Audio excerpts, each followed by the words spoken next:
Elderly veteran found a cop and his canine left to die in snow. What he did next. Will melt you snow fell thick and relentless across Aspen Ridge, swallowing sound and light alike. The world was white, endless, merciless. Frank Delaney's breath came out in ragged clouds as he pressed his way up the narrow trail, the wooden cane sinking deep into the drifts with every step.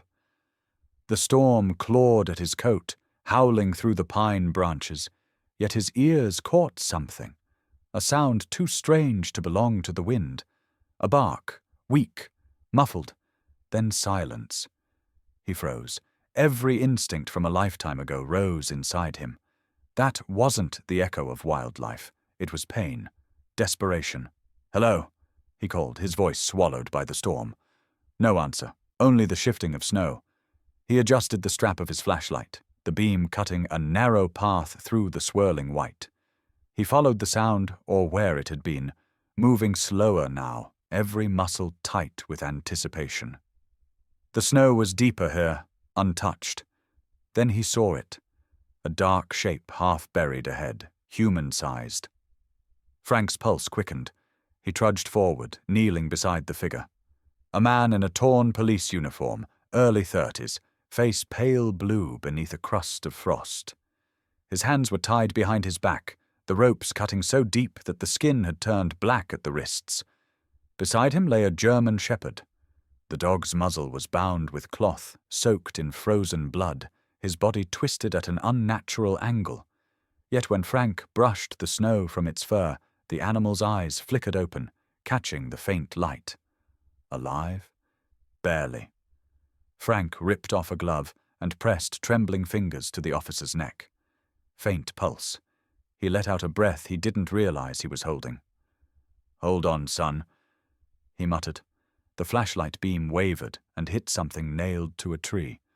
A piece of paper, soaked through with melting snow, the words scrawled in black ink bleeding down the page. "This is the end for those who don't obey."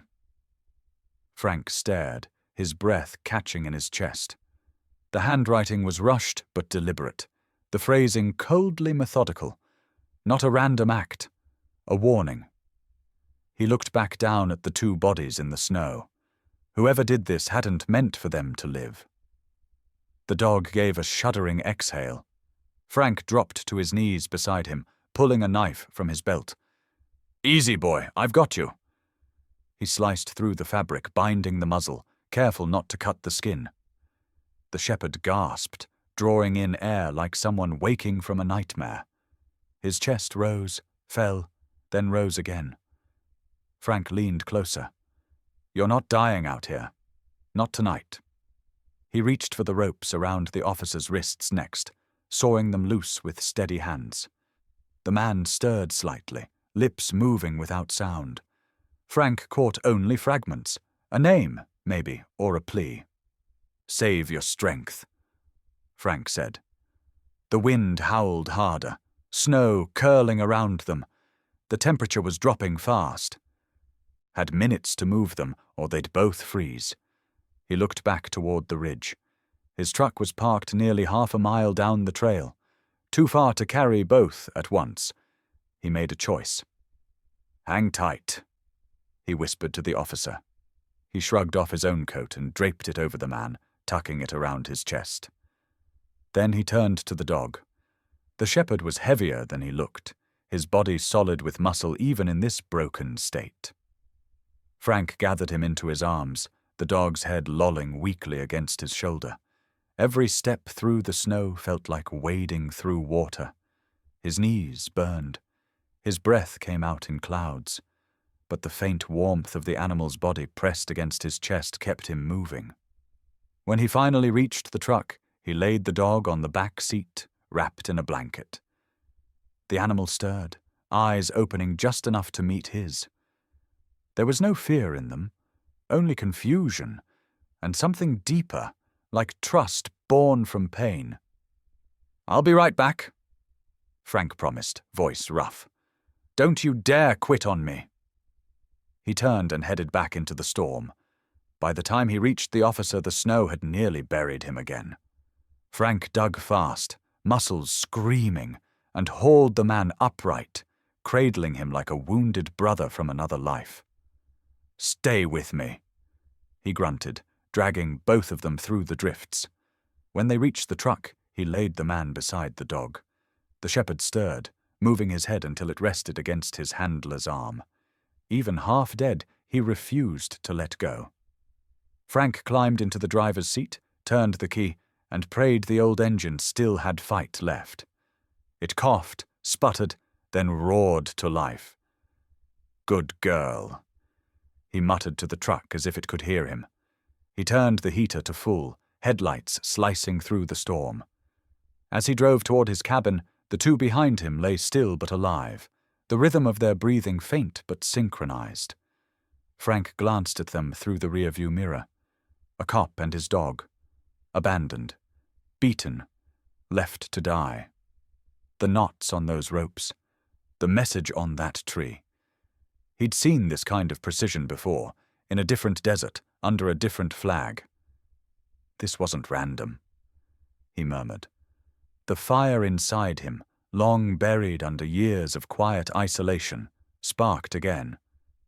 When he reached the cabin, he pulled the truck beside the porch and threw open the door. The cold bit deep, but he barely felt it. One by one he carried them inside. The dog first, he deserved that much. He laid the shepherd near the wood stove, wrapped in blankets, then fetched water from the kettle, checking for signs of frostbite. The officer went on the couch, close enough to feel the heat. The cabin filled with the smell of wet fur and blood and wood smoke. Frank moved with the calm of a man who'd done this before, his hands steady despite the years. He cleaned the cuts, checked the pulse, bound the wounds. The dog whimpered once but didn't pull away. Outside, the storm battered the walls, but inside, a fragile warmth began to bloom. Frank sat back, wiping sweat from his brow despite the cold. His eyes drifted to the corner of the room where his old army gear hung on a nail. A memory flickered. The dust of Fallujah, the sound of another dog barking through gunfire, and a promise he'd whispered into the sand. No one gets left behind. He looked back at the two strangers he'd dragged from death. Not again, he said softly. The wind moaned through the pines, but inside, 3 heartbeats pulsed steady against the storm. Inside the cabin, warmth was a fragile thing struggling to stay alive. The fire snapped in the stone hearth, throwing bursts of orange against the log walls. Meltwater pooled on the floor beneath the strangers Frank Delaney had dragged out of the storm. He moved carefully, his joints aching, hands steady. He'd done this before, different uniforms, different deserts. But the rhythm of rescue never left him. He tore strips from an old sheet, disinfected wounds, checked pulses. The officer's breathing was shallow but present. The dog's chest rose slow and steady, its fur matted with ice and blood. The clock on the wall ticked softly, each second sounding louder than it should in the hush of the mountain night. The officer stirred first, just barely. Frank brushed melted snow from the man's hair and murmured, "You're safe now, son. You're home, at least for tonight." No answer. Only the faintest flinch at the word home. Frank reached for the dog next. He unwrapped the bandage around the shepherd's muzzle, washed the wound with warm water, and pressed a hand against the animal's side. "Hang in there, buddy. You've done your part." The dog twitched, eyes flickering open. They were amber, sharp even through the pain. He looked at Frank, then toward the unconscious man on the couch. A soft whine escaped his throat. "You're looking for him?" Frank said quietly. "He's right there." The shepherd's gaze didn't waver. Slowly, with a trembling front paw, he tried to crawl toward the couch. Frank stopped him gently, laying a hand against his chest. "You're not going anywhere until I fix you up." The dog obeyed, not because he understood the words, but because something in Frank's voice carried command, the kind of tone that men and dogs both recognize from battlefields. Hours passed before the officer woke again. When he finally did, it was to the sound of the fire's hiss and the scent of antiseptic. His eyes darted around the room, confused, wild. "Where am I?" he rasped. "Cabin off Aspen Ridge," Frank said, still crouched beside the dog. "You were lucky I was out walking when I was. You and your partner here would have been ice by sunrise." The officer struggled to sit up. Pain shot through him and he winced. "Axel! Where's Axel?" The shepherd lifted his head at the sound of his name. "Right, there," Frank said, nodding. "He's tougher than he looks." The officer's face softened. He reached out a shaky hand, and Axel pushed his nose into it with a low rumble that might have been relief. The sight made something tighten in Frank's chest. That kind of bond didn't form overnight. "What happened?" Frank asked. The man swallowed, voice raw. "My name's Ethan Cole, Narcotics Division, Timber County PD. We were tracking a distribution ring up near the ridge. Couple of days ago we found something we weren't supposed to. After that..." He trailed off, glancing toward the floor. "Someone set us up." Frank poured him water. "You remember who?" Ethan took a sip, hands trembling. "Not faces, just voices. Masks, gloves, professional. They didn't talk much, but one of them called the other Major. That's not street-level slang. Whoever they are, they're trained." Frank studied him. The story didn't sound like any random ambush. "Military trained?" Ethan met his eyes. That's what it felt like. Frank leaned back, jaw tightening. He'd seen those rope burns, the pattern of restraint. Not drug runners, not junkies. These were clean knots, fast and deliberate, field style. He poked at the fire with a stick, sparks scattering up the chimney. "You were meant to disappear," he said. Ethan stared into the flames. "Looks like they almost got their wish." Axel stirred again, shifting his weight. He tried to sit up but stumbled, front paw sliding out from under him. Frank caught him before he hit the floor. "Easy, soldier," he murmured. Ethan managed a faint smile. He doesn't know the meaning of easy. Frank gave a small nod. "Then he's got that in common with me." For a moment, the storm outside filled the silence.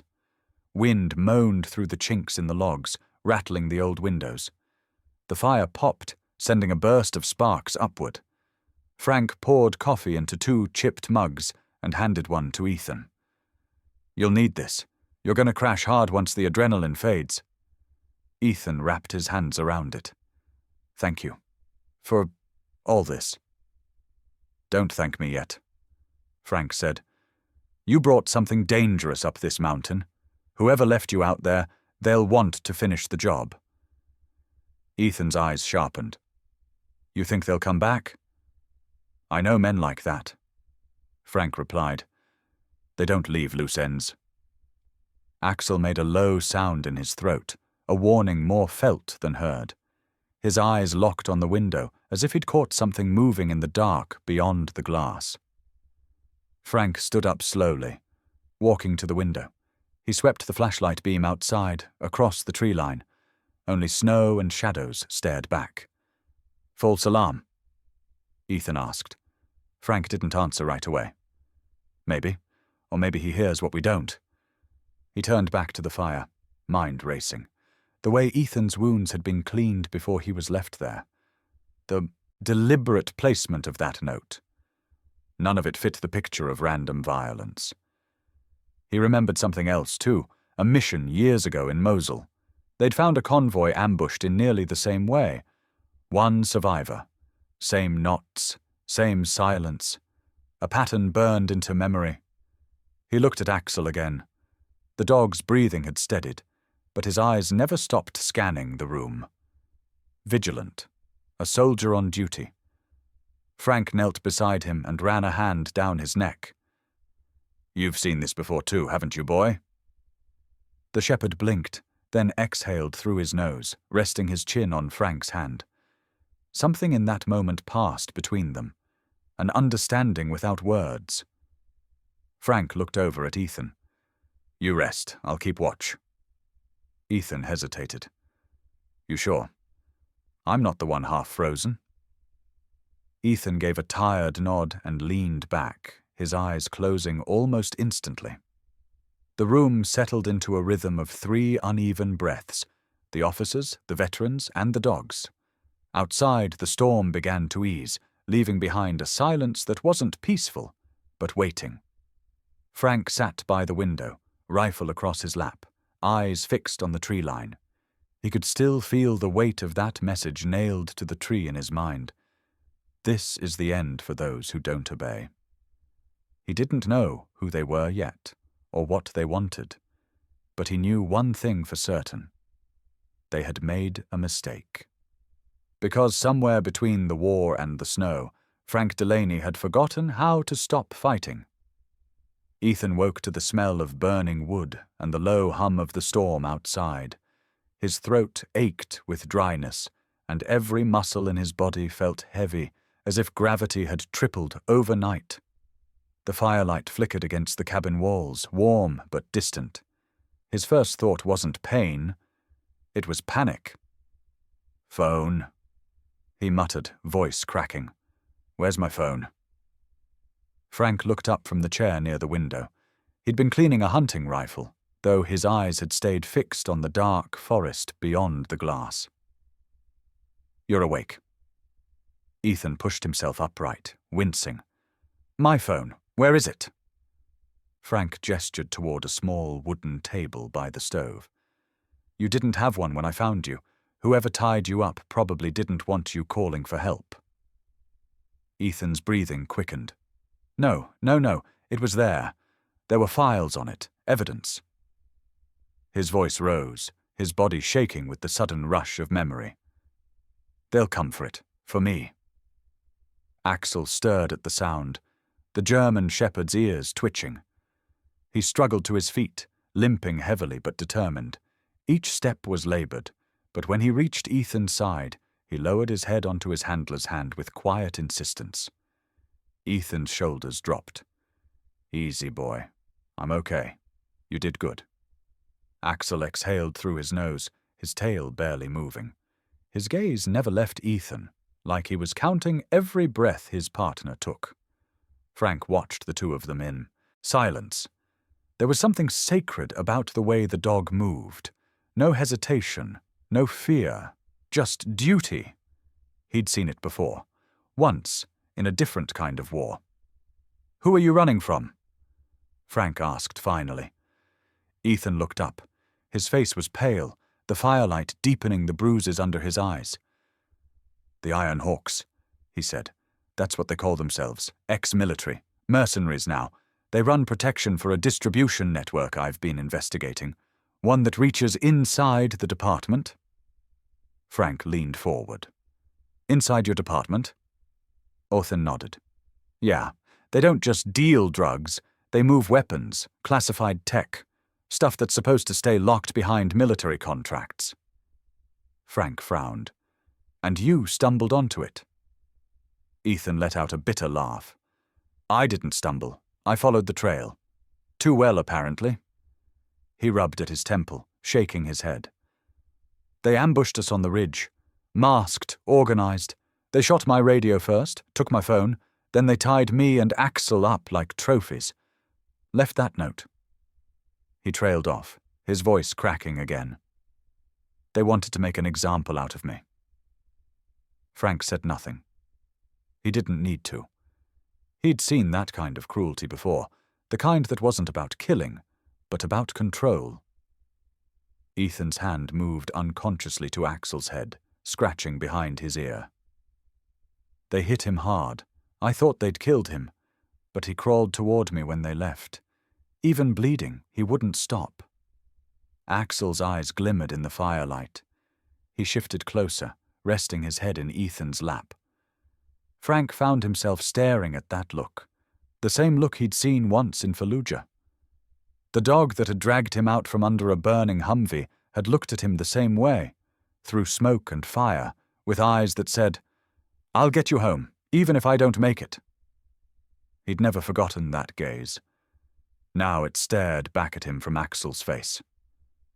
Frank looked away, throat tightening. He rose and threw another log onto the fire, trying to hide the tremor in his hands. "You said they took your phone," he said after a long pause. "If that phone had evidence on it, they'll want to make sure it's gone." Ethan nodded. "Which means they'll come back." Frank turned toward him. "Then we better not be here when they do." Ethan hesitated. "You don't understand. I can't run. Not until I finish this. That phone had more than just files. It had GPS logs, names, shipment data, proof that the Iron Hawks are working with someone high up." Frank studied him for a long moment. "And you think one phone will be enough to bring them down?" Ethan met his eyes. "It's not about bringing them down. It's about making sure the right people see what they did before they bury me for it." For a moment, the only sound was the fire crackling between them. Axel lifted his head suddenly, ears twitching toward the window. A low growl rippled through his chest. Frank froze. The storm outside had died down, leaving the night eerily still. He walked to the window, rifle in hand, peering out through the frost. The trees stood motionless, draped in silver moonlight. Nothing moved, but he trusted the dog's senses more than his own. "You hear something?" he whispered. Axel's growl deepened, then stopped. His tail flicked once, uncertain. Ethan tensed. "It's them, isn't it?" Frank shook his head. "Not yet, but they will come. Dogs don't lie about that." Ethan slumped back, exhaustion settling in again. "You've been in the military, haven't you?" "Long time ago," Frank said quietly. "I was a medic. Fallujah, 2004. Ethan glanced at the scars on Frank's hands, the kind you don't get from chopping wood. "You've seen this before." "Too many times," Frank replied. "Different men, same cruelty." He sat down across from Ethan, eyes never leaving Axel. "That dog of yours, he's not just trained, he's loyal to a fault. Reminds me of a partner I once had." Ethan smiled faintly. "Yeah, he doesn't know when to quit." "Good thing," Frank said. "Neither do I." Axel turned his head toward Frank then, amber eyes locking onto him. For a heartbeat, it felt like the cabin disappeared. The years, the wars, the storms. Just an old soldier and a dog, both carrying ghosts they never buried. Frank leaned forward, resting his elbows on his knees. "You've both been through hell, but if you want to survive what's coming, you'll need more than luck. You'll need trust." Ethan nodded slowly, reaching down to stroke Axel's fur. "Then you've got it." Frank looked at the shepherd one last time. That old flicker of something. Faith, maybe, returning to his chest. "Good," he said softly, "because I'm not letting history repeat itself." Outside, the moon hung cold and sharp over Aspen Ridge. Inside, 3 survivors sat beneath its glow, one haunted by his past, one hunted by his present, and one who remembered everything without a single word. By morning, the storm had finally broken. A thin light spread over Aspen Ridge, cutting through the mist and revealing a world washed clean by snow. The silence was almost holy, until Axel's paws broke it, pressing small, steady prints into the drifts. Frank led the way, his breath visible in the cold, Ethan following behind with a limp. The officer's uniform had been replaced by one of Frank's old jackets, a little too big, but it did the job. Axel trotted between them, head low, nose working the air like he was reading invisible words. Frank paused where he had found them the night before. The snow had partially refrozen, preserving the chaos beneath. A scuffed patch of ice, drops of blood, and the faint indentation of boots. He crouched, brushing snow aside with a gloved hand. "This is where they left you," he said quietly. Ethan nodded, jaw tight. "They came from the west. 2 vehicles at least. I remember hearing engines, but I was half-conscious by then. Axel sniffed the ground, circling once before moving towards the tree line. His nose dropped to the snow again, tail stiff, the muscles along his back tightening. Frank exchanged a glance with Ethan. He's got something. They followed the shepherd deeper into the woods, their boots crunching softly behind him. The world felt stripped bare. No birds, no wind, only the rhythm of Axel's breath and the distant creak of ice in the branches above. After about 50 yards, Axel stopped and barked once, short and sharp. He dug into the snow, tossing up clumps with his front paws. "What is it, boy?" Ethan asked. Frank knelt beside him and saw it, a tire track, half buried but distinct. Not the kind of tread you'd find on a regular pickup. Wider, heavier. Military grade, Frank murmured. Probably an all-terrain transport. Ethan crouched too, his brow furrowing. Iron Hawks use old military surplus. Fits the pattern. Before Frank could reply, Axel moved again, nose to the ground. He followed the track to where the trees thinned and stopped at something caught in the ice, a strip of fabric, stiff and frozen, glinting faintly in the light. Frank pried it loose. The smell hit first.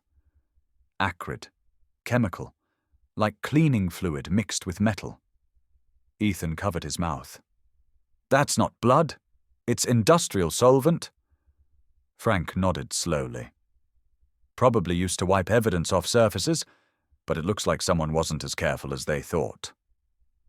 Axel growled, low and uncertain, his eyes fixed on something beyond the clearing. Frank followed his line of sight and saw movement near the bend of the old access road, a figure approaching, wrapped in a thick coat, snow crunching under each step. Frank raised his rifle slightly, instincts kicking in. "Hold it right there." The figure stopped and raised both hands. A woman's voice carried through the cold. "Frank, it's Clara Dawson. Don't shoot." Frank lowered the gun, relief softening his face. "Clara?" As she got closer, her cheeks red from the cold, she smiled faintly. "Didn't expect to find you out here this early. I was dropping off feed for the winter birds. Saw your truck and thought something was wrong." Ethan relaxed a little but stayed alert. Clara's eyes flicked between them, then fell to Axel. "What happened to him?" "Bad night," Frank said. "He and his handler were attacked up here." Clara crouched beside Axel, who let her stroke his neck.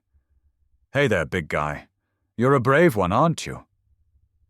She whispered.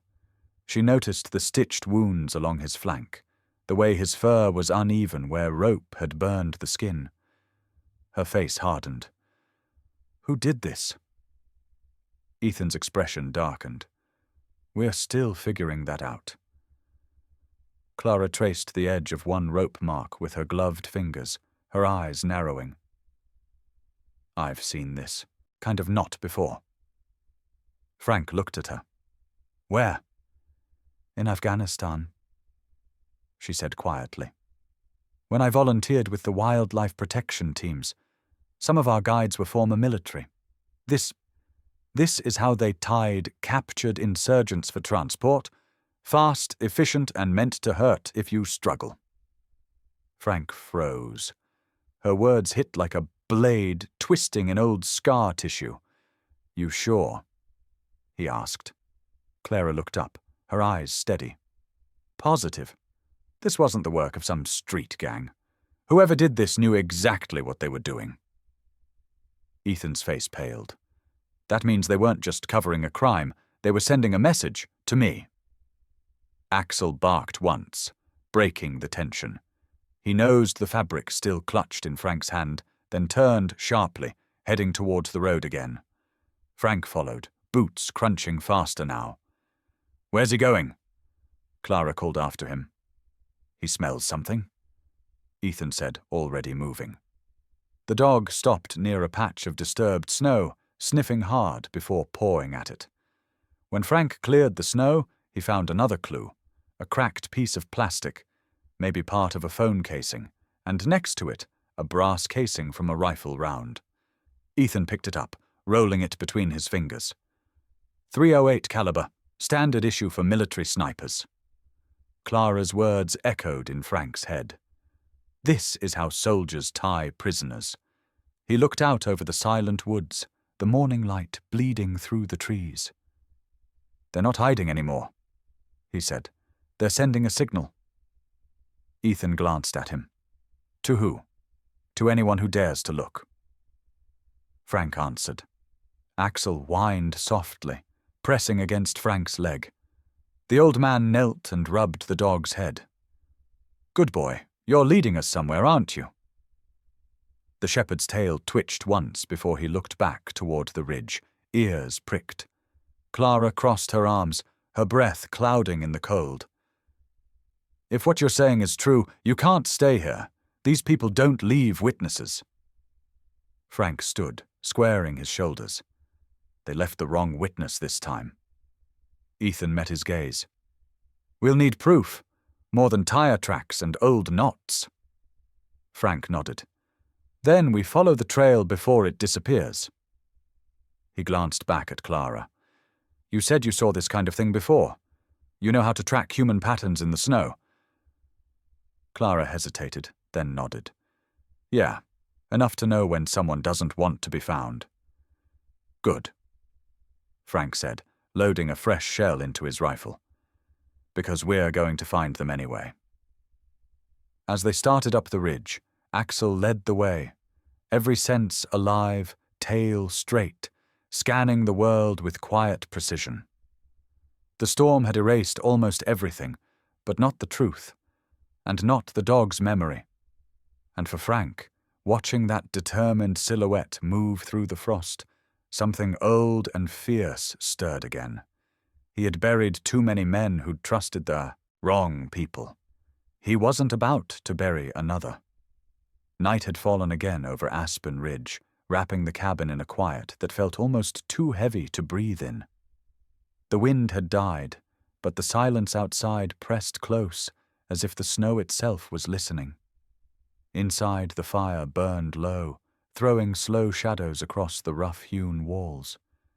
Ethan sat at the table, his face pale in the firelight, eyes lost in a memory he hadn't spoken aloud yet. Frank watched him from the corner, sharpening a knife with deliberate calm. Axel lay near the door, head resting on his paws, half asleep, but never fully relaxed. Suddenly Ethan spoke, voice barely more than a whisper. The phone. Frank looked up. What about it? Ethan's hands clenched around his cup. It's still out there. Frank set the knife down. You told me they took it. They did, Ethan said. But they didn't know what was on it. I backed everything up. Contacts, drop points, call logs, shipment records. It's not the phone they needed to destroy. It's the memory card. Clara, who was tending the kettle near the stove, turned. And you think it's still in the snow? Ethan nodded slowly. When they tied me up, they searched my gear, but not my jacket lining.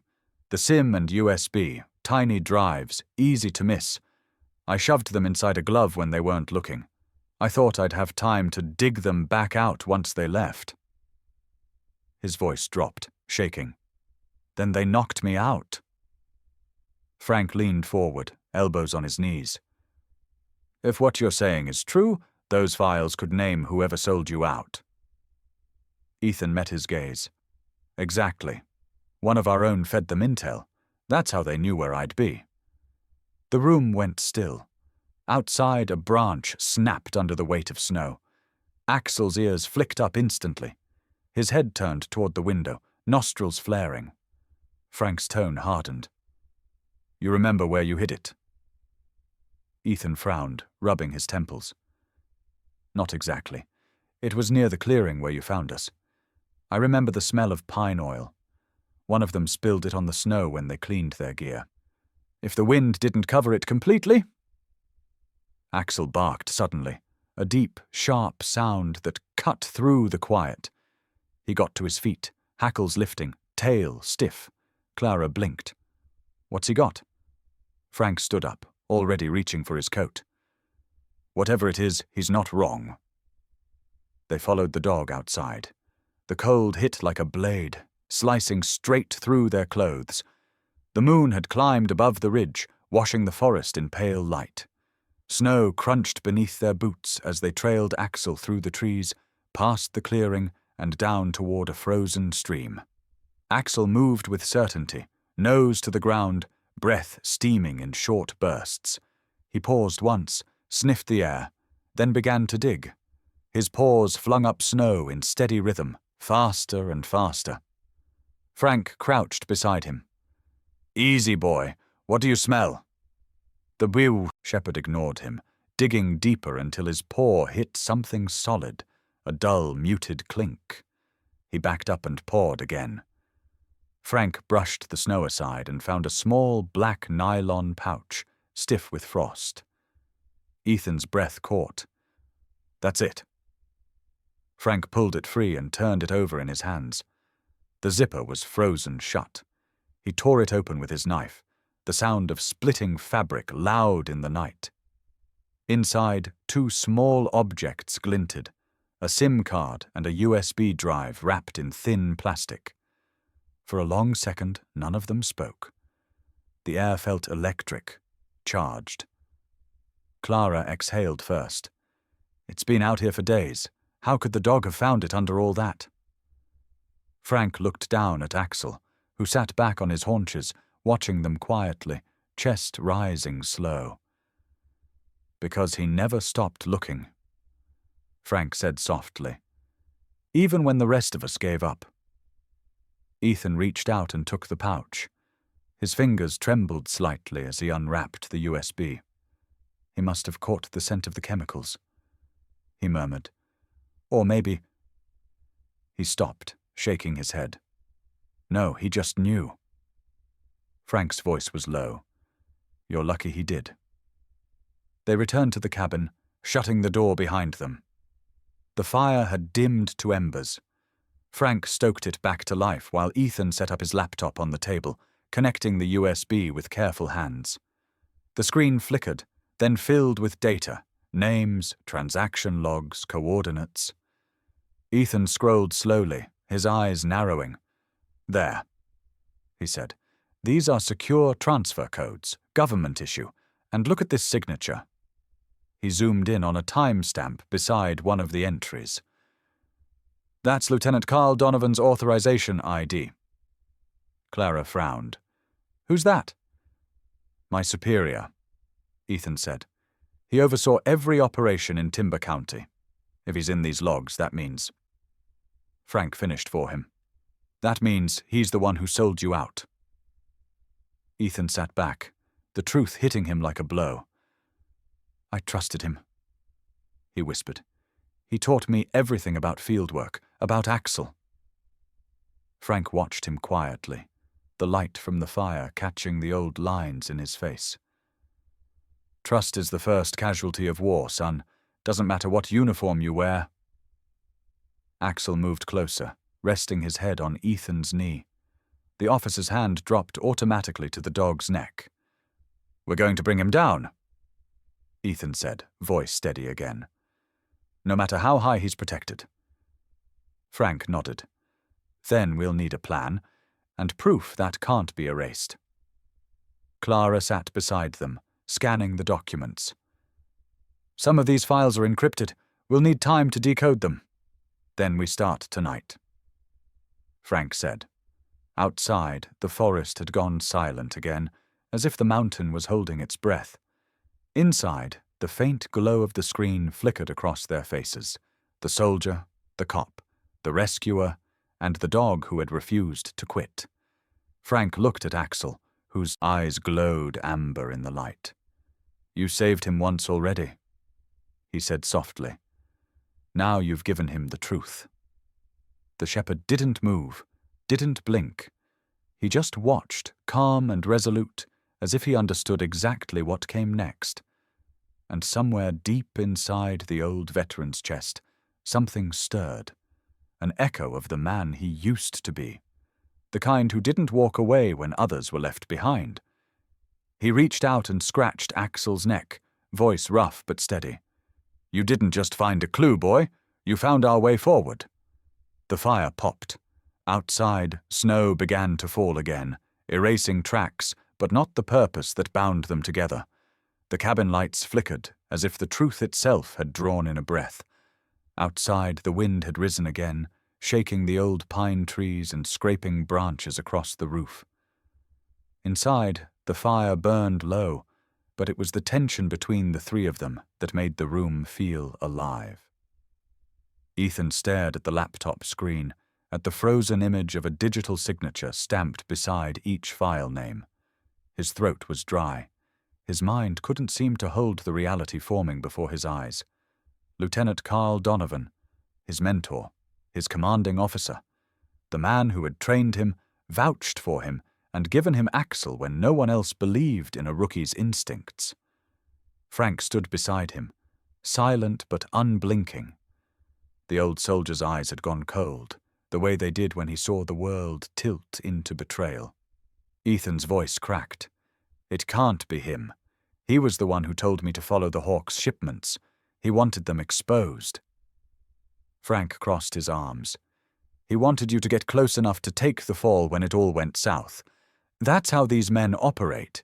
They build the hero they plan to burn." Clara looked between them, her voice soft but steady. And he nearly succeeded. Ethan shut his eyes for a moment, pressing his palms against the table as if to steady the earth itself. "Donovan was more than my superior. He was family."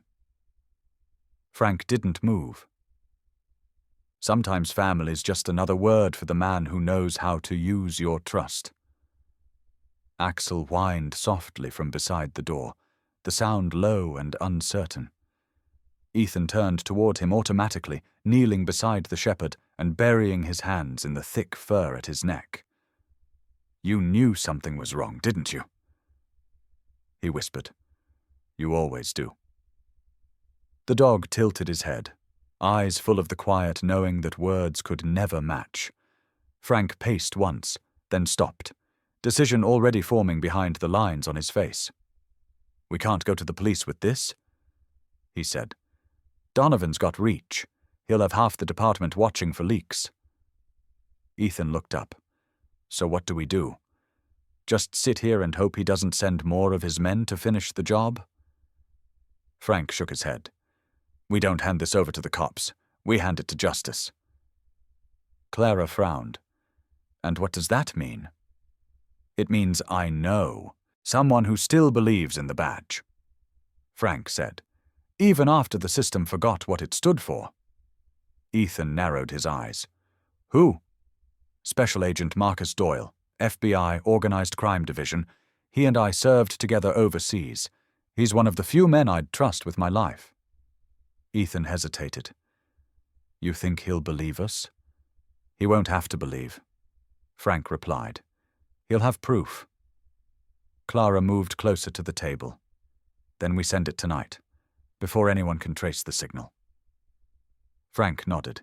He pulled a small radio modem from a metal box beneath his desk, an old encrypted unit built for field use. "This thing's older than all of us put together," he said, connecting it to the laptop. "But it still gets the job done." Ethan exhaled, the weight of exhaustion pressing down on him. "We're really doing this, aren't we?" Frank didn't look up. "You started this by telling the truth. I'm just making sure the right people hear it." Axel sat up now, tail brushing the floor once, as if sensing the shift. Frank smiled faintly. "Even your partner knows it's time to move." Clara checked the window. "If they're tracking your comms, how long until they find this place once you send it?" Frank didn't answer right away. He finished typing a string of coordinates, then hit enter.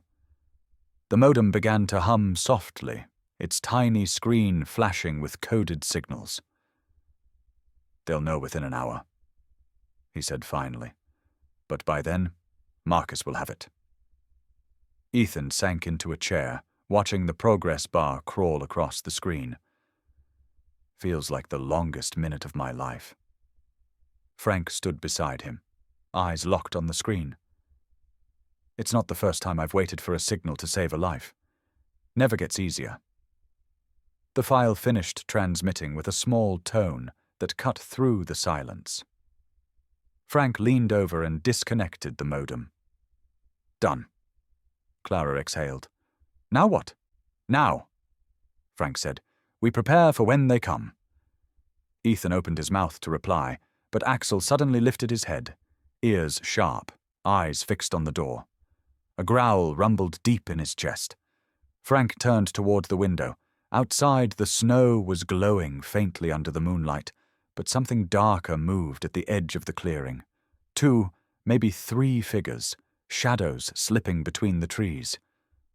They found us faster than I thought, Frank murmured. Clara's voice was tight. What do we do? Frank picked up his rifle. We hold until Marcus gets here. He'll bring backup. Ethan checked the magazine of his sidearm, adrenaline flushing away the fear. We're not letting them silence this, not again. Axel was already standing by the door, body coiled like a spring, tail low, gaze locked on the movement outside. Frank crouched beside him, hand on his collar. You stay close, boy. No heroics unless it counts. The shepherd's response was a quiet huff of breath, his eyes bright and alert. Ethan looked at Frank. You think they'll really come for us tonight? Frank met his gaze. Son, men like Donovan don't sleep well when the truth's on its way. And the only thing more dangerous than a corrupt officer is one who knows he's been exposed. Clara glanced out the window again, her face pale against the glass. How far is your friend? 2 hours if the roads hold, Frank said.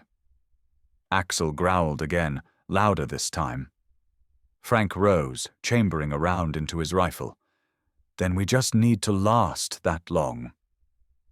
The cabin fell into a tense stillness, the kind that made every breath sound too loud. The 3 of them took their places, Ethan near the window, Clara by the lantern, Frank by the door. Outside, the wind whispered through the trees, carrying with it the crunch of boots in snow. Frank's grip tightened around the rifle. Justice is coming, he said under his breath, but until it does, we make our stand. Axel's body stiffened beside him, his gaze fierce, ready. The shepherd's growl rolled through the room like distant thunder. For the first time since Fallujah, Frank felt the old fire rise in his chest, the kind that burned not for survival, but for honor. This wasn't just another night in the mountains anymore. This was the beginning of a war. Night settled heavy over Aspen Ridge, swallowing the cabin in darkness. The air outside was sharp and metallic, the kind of cold that made sound carry farther than it should. Inside, the fire was down to embers. Frank Delaney sat in the dim light, rifle laid across his knees, every sense tuned to the silence pressing against the walls. Axel lay near the door, ears twitching, eyes glowing faintly in the half-light. He hadn't moved in 20 minutes. That was what worried Frank most. The dog wasn't sleeping, he was waiting. From the far corner, Ethan whispered, You think they'll really come? Frank didn't look away from the window. Men like Donovan don't leave witnesses. You send proof to the feds, you sign your own death warrant. Clara tightened her grip on the lantern handle, her voice barely audible. So we just sit here? Frank finally turned to her.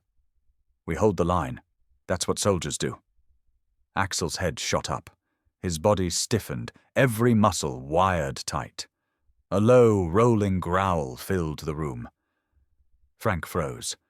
The sound came again, a crunch of snow outside, slow and deliberate.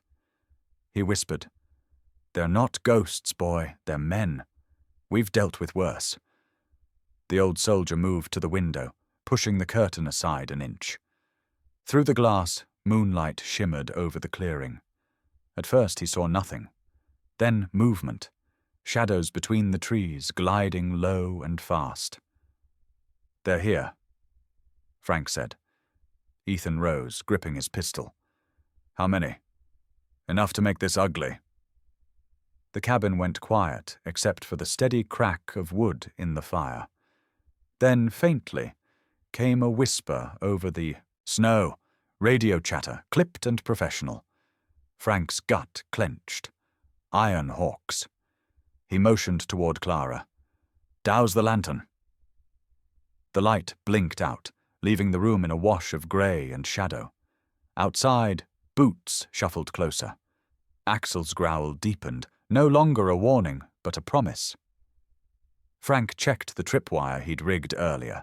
Thin copper lines stretched low across the porch steps, leading to a flare launcher hidden beneath a tarp. They want to erase us, he murmured. Let's make sure the mountain remembers their names. Ethan took position by the window. You sure this'll hold? It's not about holding, Frank said. It's about teaching them fear. A faint metallic click cut through the silence. Then another. Frank's eyes flicked toward the door. They're setting charges. They want to blow it fast. Before he could move, Axel lunged toward the door, barking loud and sharp. His body hit the wood just as a thin red light blinked near the threshold. Frank's stomach dropped. Mines! He shouted. He dove, dragging Clara down with him. Ethan hit the floor beside the table. Axel barked again, 3 quick bursts, before bolting back from the door. The explosion came like a thunderclap. The porch blew outward in a shower of splinters and fire. The door held barely, its frame groaning under the shock. When the smoke cleared, Axel was already up, ears pinned, eyes scanning. Frank coughed, hauling himself to his feet. He saved us, he said hoarsely. Ethan wiped blood from his cheek. We move now, or we die here. Frank grabbed his rifle and kicked the remains of the door open. You ready, boy? Axel's tail flicked once. Then he was out into the cold, his body low and silent as smoke. Gunfire split the night. Muzzle flashes burst between the trees. Frank returned fire, each shot precise, measured. He moved like the soldier he'd once been, calm under chaos. Ethan flanked left, crouching behind a half-buried log. Clara stayed low inside the doorway, reloading magazines with shaking hands. A figure broke cover on the ridge, sprinting towards the cabin. Axel was faster. He cut through the snow like a streak of shadow, tackling the man mid-stride. The two rolled, the man's rifle skittering away. Frank fired once. The shot hit the ground beside them, warning not to move. The attacker froze, pinned under Axel's weight, the dog's teeth bared inches from his throat. Hold him! Frank called, rushing forward. He pressed the rifle to the man's temple. Who sent you? The man's breath came out in ragged clouds. We were ordered to clean the site.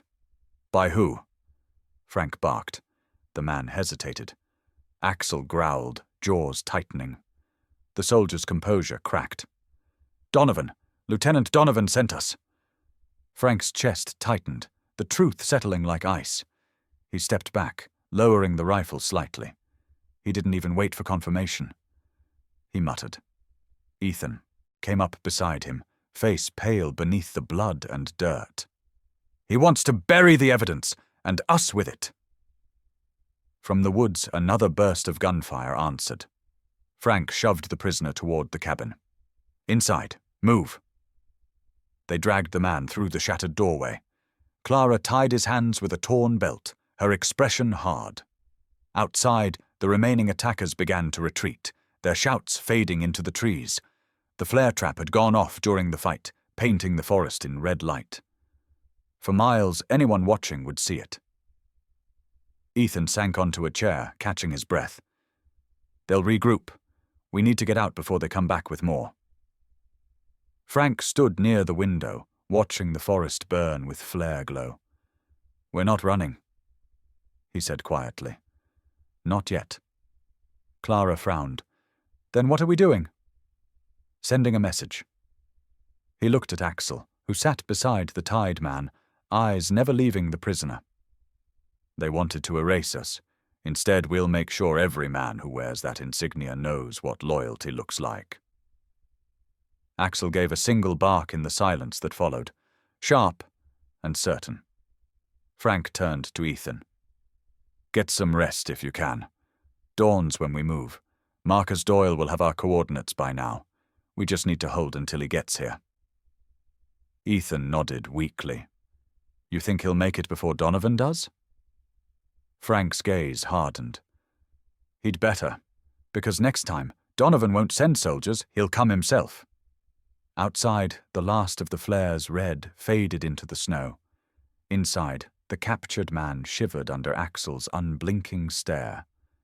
And Frank, standing in the half-light of the ruined cabin, knew one thing for certain. The war he thought he'd left behind had finally found him again. But this time, he wasn't alone. The operation began before dawn. The mountains were swallowed by fog, and the sound of helicopter blades echoed faintly through the trees. Frank stood near the command tent, his breath turning white in the air as federal agents moved in quiet precision. Axel sat beside him, eyes fixed on the horizon, tail unmoving. The dog looked ready, too ready. Special Agent Marcus Doyle approached, his face drawn but focused. "We move in 15. Our target is the main storage compound east of Red Hollow. Donovan's men are regrouping there. You'll be leading point with Cole and the dog." Frank gave a short nod. "He knows the scent. He'll take us straight in."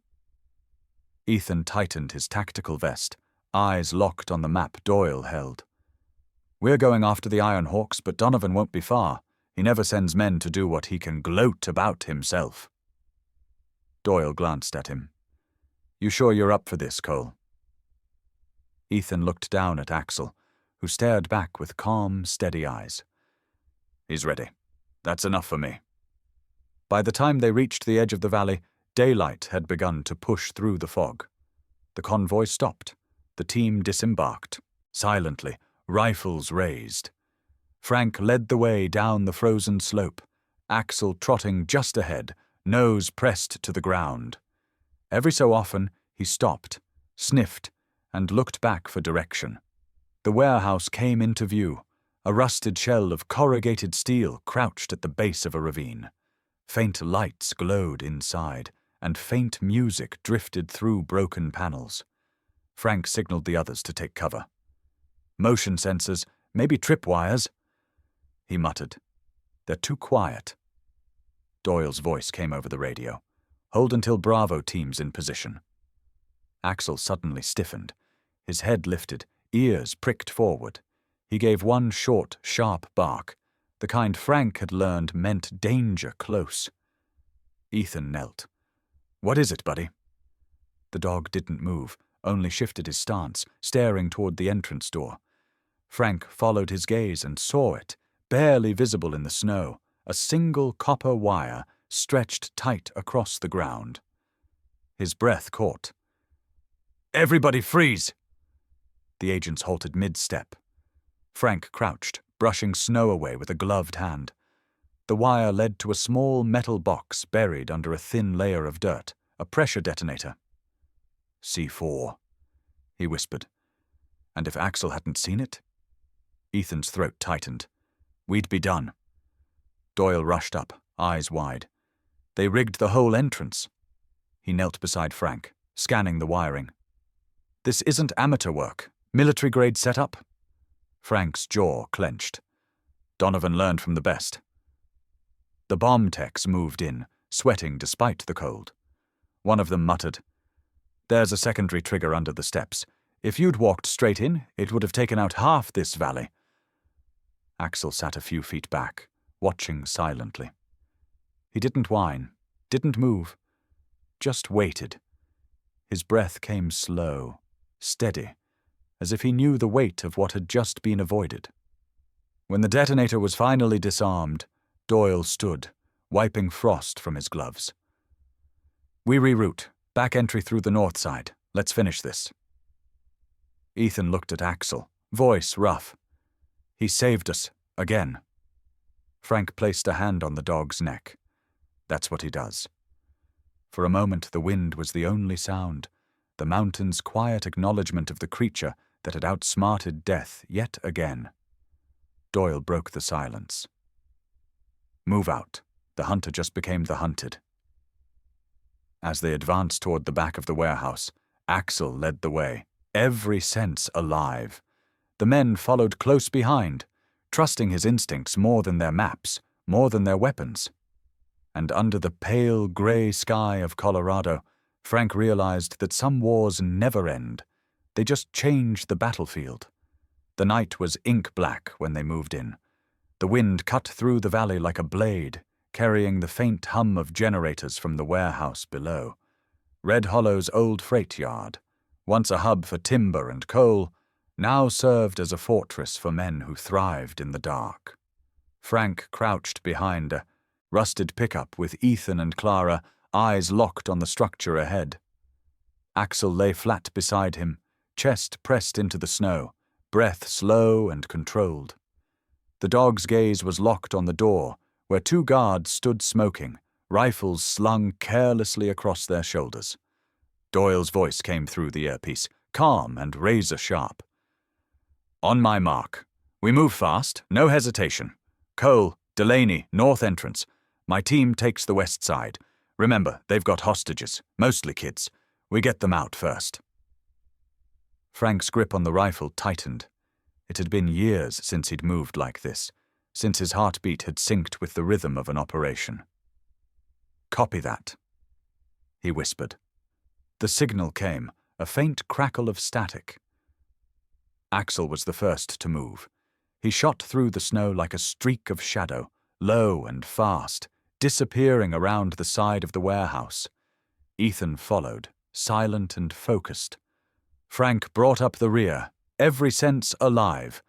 The door gave way under a controlled charge, and chaos erupted. Shouts, flashlights, gunfire, then the unmistakable bark that cut through everything. Axel's bark.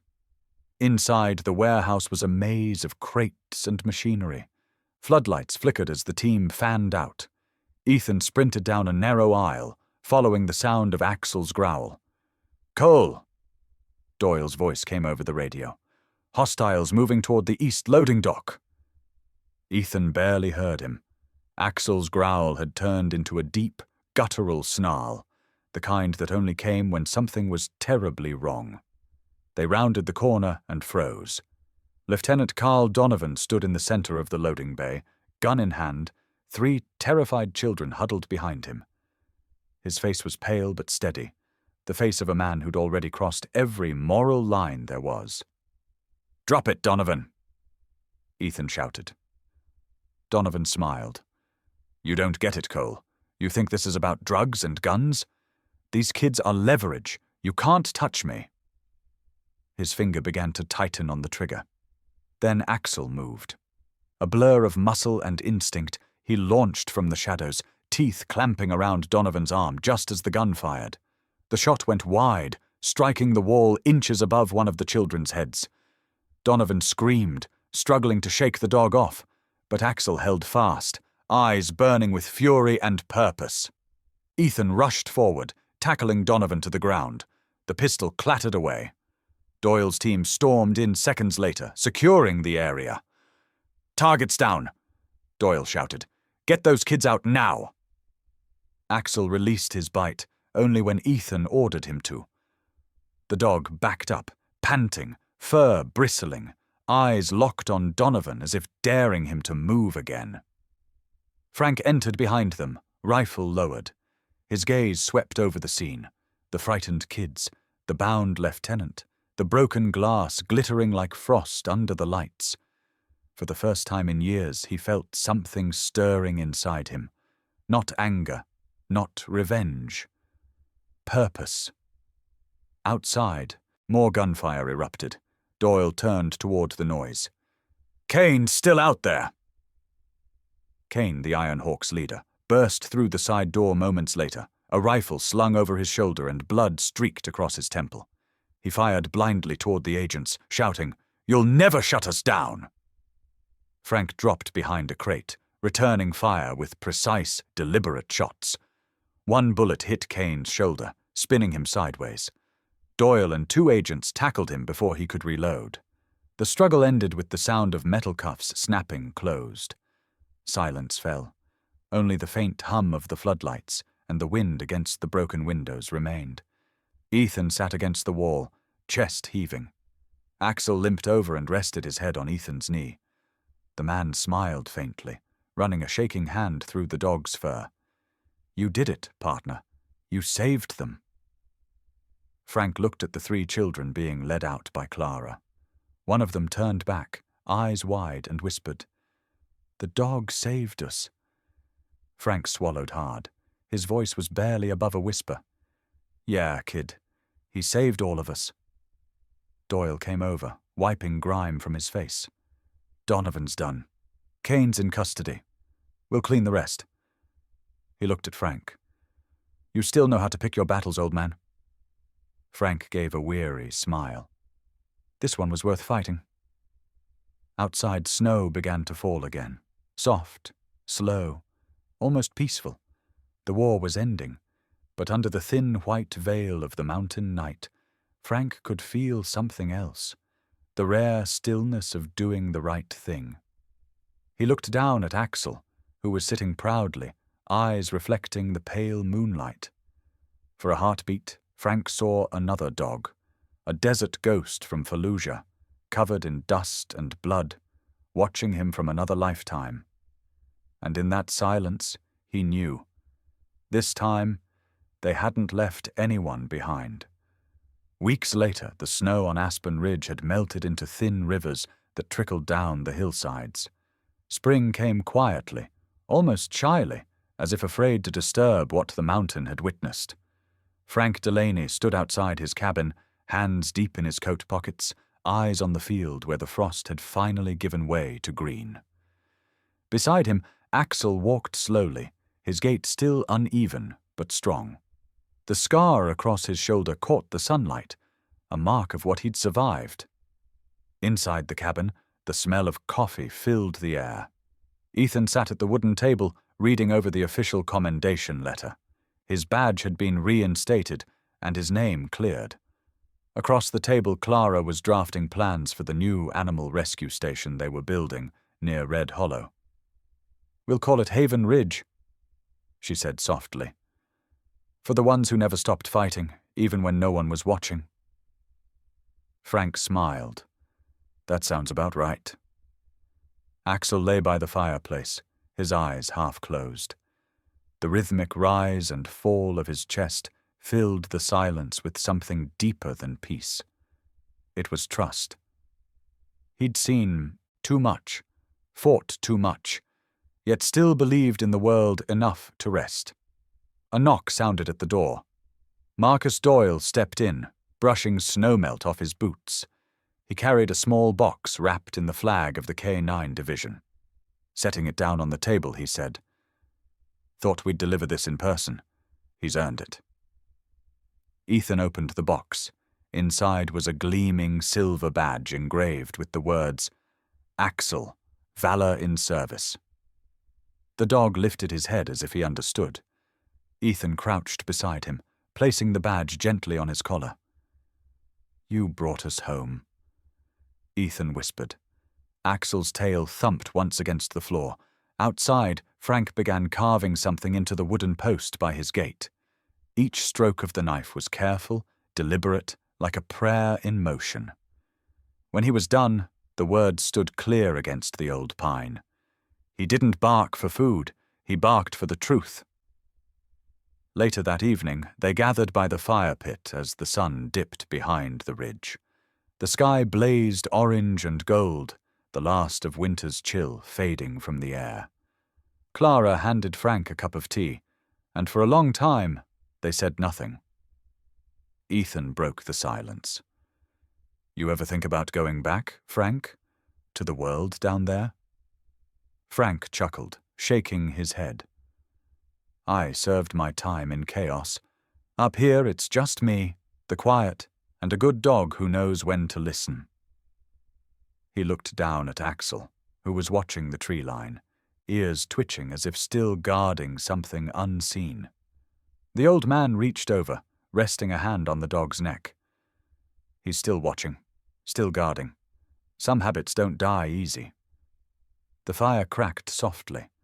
Doyle lifted his gaze to the fading light.